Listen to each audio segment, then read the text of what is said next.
Hi everyone, welcome back. आज इस video में हम बात करेंगे कंट्रोल फ्लो के बारे में। कंट्रोल फ्लो जो होता है वो हर प्रोग्रामिंग लैंग्वेज में होता है और हर प्रोग्रामिंग लैंग्वेज में बहुत ही इम्पोर्टेंट होता है। हर प्रोग्रामिंग लैंग्वेज में जो कंट्रोल फ्लो होता है उसका लॉजिक सेम होता है। इफ़ और एल्स स्टेटमेंट हर प्रोग्रामिंग लैंग्वेज में हर एक ही तरह से काम करेंगे। जैसे कि मैं बोलता हूँ, इफ़ ए कंडीशन लिखता हूँ मैं, इफ़ 3 इज़ ग्रेटर देन 1, तो मेरे पास यहाँ पर कुछ, जैसे कि मैं कुछ प्रिंट करवा देता हूँ, यहाँ से प्रिंट करवा देता हूँ XYZ हमारा एक स्टेटमेंट। तो हमारा ये जो कंट्रोल फ्लो है ये क्या कर रहा है, इफ स्टेटमेंट इसको कंट्रोल कर रहा है। अगर ये ट्रू होती है हमारी तो ये वाला स्टेटमेंट रन होगा, ये इसके अंदर जितना भी कोड है वो काम करेगा या उसको एग्जीक्यूट करेगा, उसको कंपाइल करेगा। कंपाइलर उसको तभी पढ़ेगा जब ये हमारी कंडीशन ट्रू होगी। तो इसी तरह से क्या होता है कि जो कंट्रोल फ्लो है वो काम करता है। तो इसको और अच्छे से समझेंगे, is just a gist of control flow. तो कंट्रोल फ्लो क्या होता है, कंडीशनल कंट्रोल फ्लो होता है। कंडीशनल कंट्रोल फ्लो में हमारे पास आता है if else, if if else और नेस्टेड इफ एल्स। सभी के बारे में एक एक करके अच्छे से बात करेंगे। और एक हमारे पास होता है ट्रांसफर स्टेटमेंट कंट्रोल फ्लो के अंदर। उसमें क्या होता है, हमारे पास ब्रेक होता है, कंटिन्यू होता है और पास होता है। थर्ड जो इटरेटिव, जैसे कि मैं मान लेता हूँ कि मेरे पास एक लिस्ट है, वो लिस्ट में मेरे पास कुछ एलिमेंट्स है, मान लेता हूँ 1 2 3 4 एंड 5। अब मुझे क्या करना है कि मेरे को पता है कि इनका इंडेक्स 0 1 2 3 एंड 4 है, लेकिन मुझे हर एक एलिमेंट को इटरेट करना है ना। या तो मैं क्या कर सकता हूँ, इनको इटरेट करने के लिए एक एक करके जाऊं और चेक करूं इंडेक्स के थ्रू। और मान लेते कि 1000 की है तो क्या 1000 लाइन लिखेंगे। तो उन्हीं सब प्रॉब्लम को सोल्व करने के लिए हमारे पास लूप्स है, इटरेट कर सकते हैं, एक के बाद एक के बाद एक अपने आप काम होता चला जाएगा। मतलब ये इटरेटिव काम तब करते हैं जब एक ही काम को हम बार बार कर रहे हैं, एक ही जैसे काम को हम बार बार कर रहे हैं, तो इनका यूज आता है। तो बात करते एक एक करके, अच्छे से सबको डिटेल में पढ़ेंगे। फर्स्ट हम बात करते हैं इफ स्टेटमेंट के बारे में। तो इफ स्टेटमेंट में क्या होता है कि जैसे हमारे पास एक कंडीशनल, कुछ हमको एक प्रोग्राम लिखना है। मान लेते हैं कि यूजर से मैंने इनपुट लिया कि यूजर को बोला कि enter a number, enter number. मैंने यूजर को बोला कि एक नंबर एंटर करो, और मेरे को एक प्रोग्राम बनाना है कि जो यूजर एंटर करे नंबर, उसको चेक करना है कि वो 15, एक नंबर ले लेते है ना, हाइपोथेटिकल एक नंबर लेते थे 15, कि उससे बड़ा है या छोटा है। ये मुझे सिर्फ चेक करना है। अगर वो उससे बड़ा है, मान लेते हैं कि जो मैंने नंबर एंटर करवाया यूजर से, एक्स एंटर करवाया, एक्स नंबर है वो जो कि यूजर से एंटर करवाया, और वो 15 से बड़ा है। If x is greater than 15, अगर वो 15 से बड़ा है, 15 से बड़ा है, तो मुझे क्या करना है, प्रिंट करना है कि जो भी मेरा नंबर है, जो भी यूजर ने इनपुट किया है, वो 15 से बड़ा है, यानी greater than is 15, x is greater than 15। इस तरह से मुझे कोई स्टेटमेंट रन करवाना है। अगर नहीं है तो मुझे कुछ भी नहीं प्रिंट करना है। सिंपल सा एक प्रोग्राम बनाते हैं। तो इसमें क्या होता है कि जैसे कि, तो अब इस प्रोग्राम को कैसे लिखें, है ना।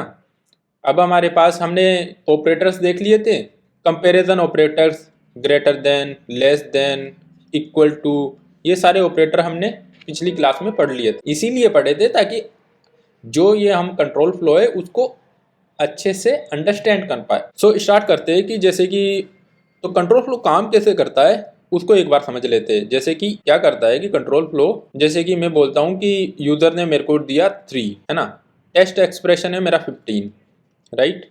टेस्ट एक्सप्रेशन क्या है, x इज ग्रेटर देन 15, ये चेक करना है। टेस्ट एक्सप्रेशन ये हो गया हमारे पास। अगर ये ट्रू हो जाता है, मतलब x अगर 15 से बड़ा हो जाता है, तो ये क्या करेगा, बॉडी ऑफ इफ, यानी इफ के अंदर जो भी होगा, इफ के नीचे, जैसे कि ये वाला इफ कंडीशन है हमारी, है ना।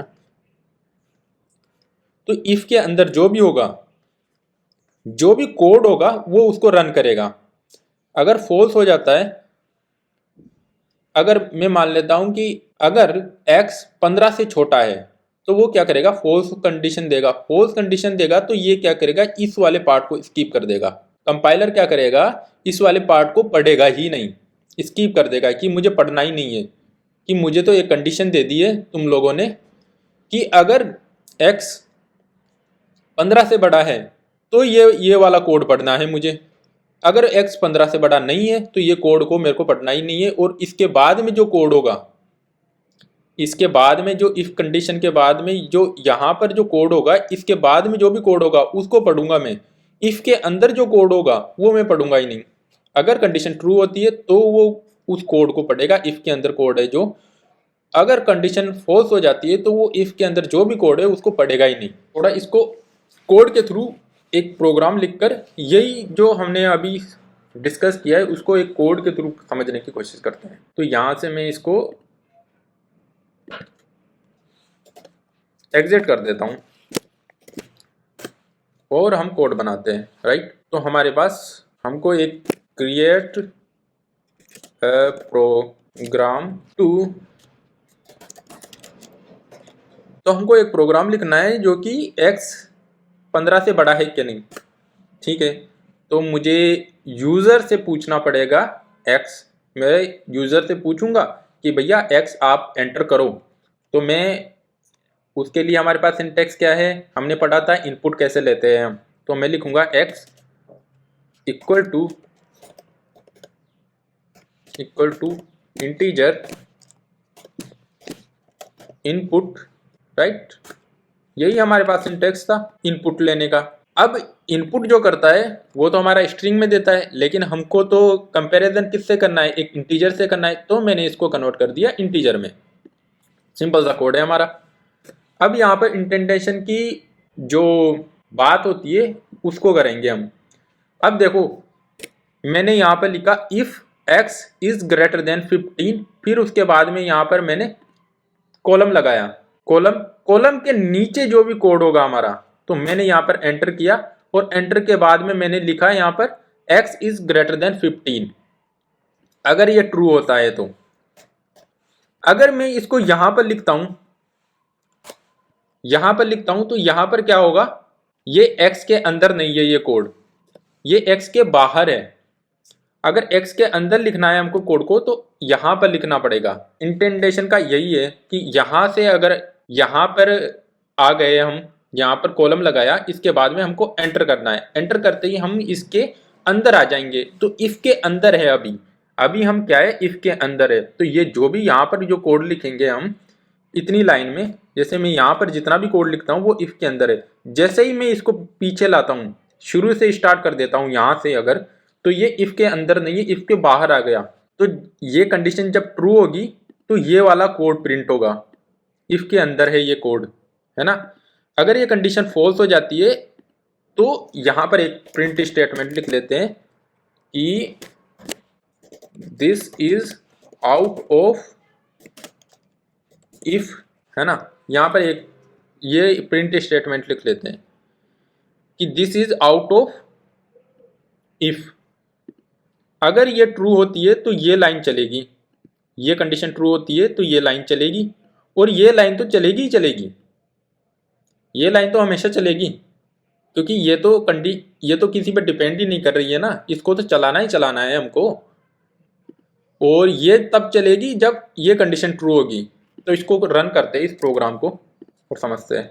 ये हमारी फाइल है। हम यहाँ पर यूज़र को बोल देते हैं कि एंटर ए नंबर, है ना। तो हमने पूछा एंटर ए नंबर यूज़र से और मैंने डाल दिया 5, सही बात है। अब मेरा प्रोग्राम क्या करेगा, मैंने जैसे ही 5 डाला तो मेरा प्रोग्राम क्या करेगा, इस 5 को इंटीजर में कन्वर्ट करेगा पहले। तो x में अब क्या आ गया, 5 आ गया। अब यहाँ पर इफ चेक कर रहा है इफ 5 इज ग्रेटर देन 15 है कि नहीं।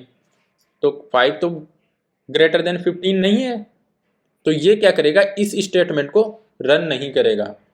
यानी इस यहाँ पर अगर ये ट्रू हो जाती है, ये तो ट्रू नहीं है, तो ये क्या है कि इसके अंदर ही नहीं जाएगा, पढ़ेगा ही नहीं इस कोड को स्किप कर देगा, ये इस कोड को स्किप कर देगा और ये वाला जो कोड है हमारा ये रन हो जाएगा। तो हमारा आउटपुट क्या आएगा, this is out of if function. तो हमारा आउटपुट क्या आया, this is out of if function. अब वापस से इसी कोड को चलाते हैं और मैं यहाँ पर डाल देता हूँ 20। अब 20 क्या है, 20 क्या है कि x क्या है 20 है और 20 बड़ा है 15 से, 15 से बड़ा है, तो ये वाला कोड पड़ेगा अब, क्योंकि ये कंडीशन ट्रू हो गई, ये कंडीशन ट्रू हो गई, तो ये इसके अंदर जो भी कोड है उसको पढ़ेगा, कंपाइल करेगा। तो इसके अंदर हमने प्रिंट स्टेटमेंट लिखा है। तो हम जैसे कि हमने तो यहाँ पर इसको x तो यूज़र को पता ही नहीं है, तो इसको x कोमा इस तरह से करके करते हैं, है ना। तो हमने डाला 20, तो जैसे हमने 20 डाला तो अब क्या है कि ये ट्रू हो गई है कंडीशन, ये ट्रू हो गई कंडीशन, तो यहाँ पर ये वाला जो प्रिंट स्टेटमेंट है वो प्रिंट होगा 20। तो अब क्या किया कि 20 इज ग्रेटर देन 15, तो यहाँ पर x क्या है 20 और इज ग्रेटर देन 15, ये हमारी प्रिंट हो गई। और ये आउट ऑफ क्या है हमारा इफ है, this is out of if, तो ये तो हमेशा प्रिंट होगा ही होगा, क्योंकि ये तो हमारी कंडीशन पे डिपेंड ही नहीं कर रहा है ना कि x चाहे हमारा 15 से बड़ा हो या छोटा हो, कोई फर्क ही नहीं पड़ता है, ये स्टेटमेंट तो हमेशा काम करेगा ही करेगा।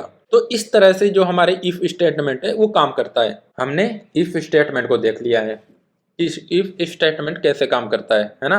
अब एल्स की बात करते हैं। जैसे कि मान लेते हैं कि अब इसी कोड को लिखता हूं मैं और आगे मैं बोलता हूं कि यूजर से मैंने इनपुट लिया, ठीक है, कि यूजर से मैंने पूछा कि एक नंबर बता दो मुझे और मैं उसको चेक करके बता दूंगा उस नंबर को कि वो नंबर 15 से बड़ा है या छोटा है। तो मैंने यूजर से पूछा, तो यहाँ से मैंने चेक कर लिया उसको नंबर को कि वो 15 से बड़ा है कि नहीं। अब एस वाली में क्या रख सकता हूँ मैं कि वो is less than not greater than 15। तो यहाँ पर हमारे पास सिंटेक्स क्या है, एल्स हम लिखेंगे कॉलम, यहाँ पर कोई कंडीशन नहीं लिखनी है हमको, यहाँ पर हमें कोई कंडीशन नहीं लिखनी है क्योंकि हमने कंडीशन तो लिख ली ना। अगर ये ट्रू होता है तो ये प्रिंट करो, नहीं तो ये प्रिंट करो। एल्स का मतलब अगर वो है वो सही है तो वो प्रिंट कर दो, नहीं तो ये प्रिंट करो हमें। तो हमने एल्स कॉलम प्रिंट किया x is not greater than 15। Save करते हैं और हमारे कोड को चलाते हैं। अब मैं लिखता हूँ 2, तो 2 क्या है हमारा 15 से छोटा है, तो ये वाला कोड नहीं चलेगा। तो अब ये इसमें आएगा और ये इसको चला देगा। इसमें हमने कोई कंडीशन तो है ही नहीं, हमारे पास कोई कंडीशन तो है ही नहीं। अगर ये ट्रू नहीं होता है, ये ट्रू होता है तो ये इसको चलाएगा और ये फिर इसको स्किप कर देगा। देखो इसने क्या किया, 2 इज नॉट ग्रेटर देन 15। फिर से चलाते हैं और 20 के लिए चेक करते हैं। अब ये क्या करेगा, इसने क्या कहा कि 20 इज ग्रेटर देन 15। यस, ये तो सही बात है, ट्रू है, 20 इज ग्रेटर देन 15। तो ये यहाँ पर आएगा और इसको प्रिंट कर देगा कि 20 इज ग्रेटर देन 15। अब ये इस वाले स्टेटमेंट को चेक ही नहीं करेगा। अगर ये ट्रू हो जाता है तो वो एल्स में नहीं जाएगा। अगर ये ट्रू हो जाता है ये वाला स्टेटमेंट, तो ये इस वाले पार्ट को पढ़ेगा ही नहीं, इसको स्किप कर देगा। यही तो हमने पढ़ा था कि अगर ये ट्रू हो जाता है तो ये इस वाले पार्ट को पढ़ेगा। तो एल्स इफ एल्स स्टेटमेंट को यहाँ से समझते हैं ना। तो देखो जैसे कि मैंने कहा था वहां पे एक्सप्रेशन क्या है, x इज ग्रेटर देन 15, यही चेक करना है हमको, है ना। अगर ये ट्रू हो जाता है, क्या कह रहे थे, अगर ये ट्रू हो जाता है, अगर ये ट्रू हो जाता है तो हम क्या कहेंगे, इसकी बॉडी में आएंगे, इफ की बॉडी में। इफ की बॉडी कौन सी है, इफ की बॉडी है ये वाली इफ की बॉडी है। इफ के नीचे जो भी आएगा ना, इफ के अंदर, ये इफ के अंदर है, इफ के नीचे तो ये वाला हो गया, इफ के अंदर है ये स्पेस है ना, कुछ स्पेस करके आ रहा है ना, तो इफ के अंदर है ये एल्स के अंदर है ये वाला पार्ट। तो इफ की बॉडी में जाएगा और इफ की बॉडी में जो भी कोड है उसको क्या करेगा, कंपाइल करेगा। एल्स अगर वो फॉल्स हो जाती है तो ये एल्स वाली कंडीशन में जाएगा, एल्स वाली बॉडी में जाएगा। अगर इफ वाली कंडीशन ट्रू हो जाती है तो डायरेक्ट फिर इधर इस साइड आएगा ही नहीं वो, है ना, डायरेक्ट इधर से ही निकल के नीचे चला जाएगा, इसको छोड़ देगा। अगर ये वाली इफ वाली है, ये वाली एल्स वाली है, ये वाली इफ वाली है, ये एल्स वाली बॉडी है। अगर ये फॉल्स होती है तो इधर आएगा, नहीं तो इफ वाले से डायरेक्ट नीचे आ जाएगा। तो हम भी क्या कर रहे हैं, हमारे कोड में अगर इफ वाली कंडीशन ट्रू होती है तो ये प्रिंट करेगा और इसको स्किप कर देगा। जैसा कि हमने पढ़ा यहाँ पे इफ वाली कंडीशन ट्रू होती है तो इसको प्रिंट करेगा, डायरेक्ट नीचे आएगा, इधर नहीं जाएगा ये फिर। और ये वाली अगर फॉल्स हो जाती है तो ये क्या करेगा, इसने यही तो किया कि टू, ये वाली कंडीशन फॉल्स हो गई तो इसमें गया, ये वाली कंडीशन फॉल्स हो गई तो ये इधर आया, body of if else, body of else में आया, फिर उसको प्रिंट किया, फिर नीचे आ गया। तो इस तरह से हमारे पास इफ और एल्स स्टेटमेंट जो है वर्क करता है। तो ये यहाँ पर जैसे मैंने 20 डाला तो ये कंडीशन ट्रू हुई तो इसने ये प्रिंट किया और इस वाले पार्ट को स्किप कर दिया। इस वाले पार्ट को स्किप क्यों किया, क्योंकि ये यहाँ से ट्रू हुई, इधर आया, नीचे आ गया डायरेक्ट। तो इस तरह से हमारे पास इफ और एल्स स्टेटमेंट काम करते हैं।